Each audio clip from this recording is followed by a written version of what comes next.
Dr. Mauri Pelto, welcome, and thank you for taking time. This is an eventful week in that we've got two new papers indicating that an event that a lot of people have predicted and worried about for some time may be underway, and that is rapid decline of glaciers. Some folks use the word collapse in West Antarctica. So what do we know about that, and what can we say about it at this early point?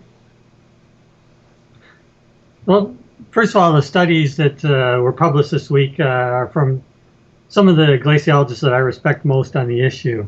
So I really trust their work. For example, first published work on the Pine Island Glacier, first work I recall was 1998. So he's been observing it for some time, and that 1998 paper is when he first noticed that there was some changes occurring. Who is that?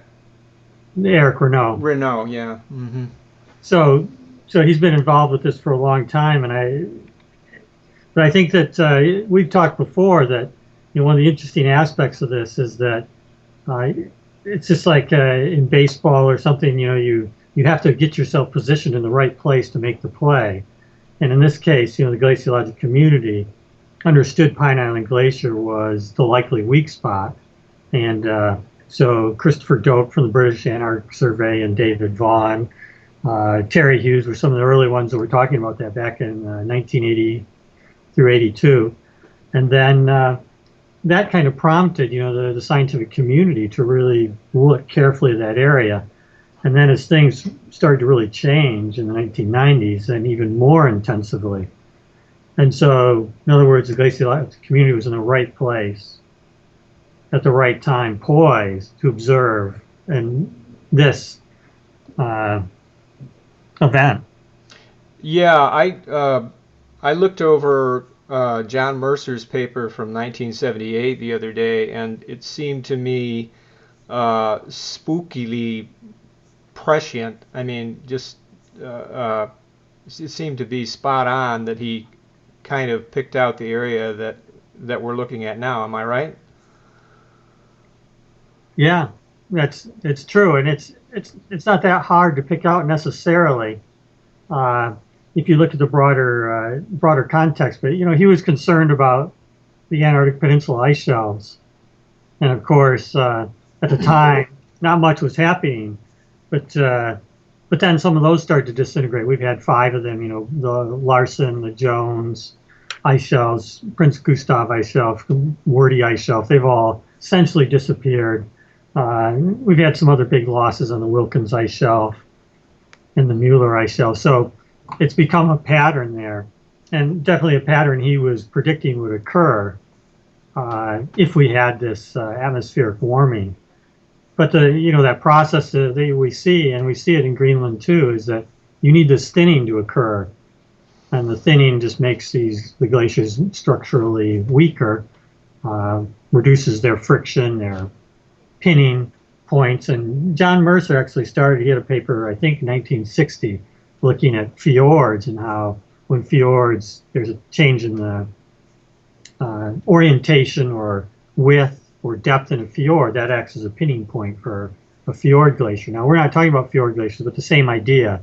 But now the pinning points, the structural strength is these places where it's buttressed. Any beam needs to be buttressed somewhere. And if you think of these floating ice shelves, they're really, in some ways, like a three-dimensional beam. If they have no buttressing, then they're weak and prone to failure. And so that's what we're seeing with Pine Island and Thwaites Glacier. And what we've been anticipating is that as the grounding line retreats, the grounding line is where it is buttressed at the bottom. It's also buttressed a little bit on the margin. And as that retreats, in the case of Pine Island, it retreats in this really deep trough. And this trough extends inland for a good 200 kilometers from the current grounding line. And so there's not a good place, there's not a good spot to reground that glacier in a stable configuration. Right. So the question is, how fast can this process proceed? That is a good question, and and it's that's a difficult one to answer because we don't have a lot of analogs for this. You know, with the Greenland glaciers, you can look to another glacier for an analog. But when you're the first one, you know, in this case, Pine Island Glacier, it's harder to see what is going to happen. Uh, what we've seen happen so far, though, is I suppose the one thing that is a little surprising is how intensive and how significantly the basal melt has increased. Because to thin these ice shelves, Pine Island Glacier, there's no melt on the surface, so you have to melt the bottom of the glacier.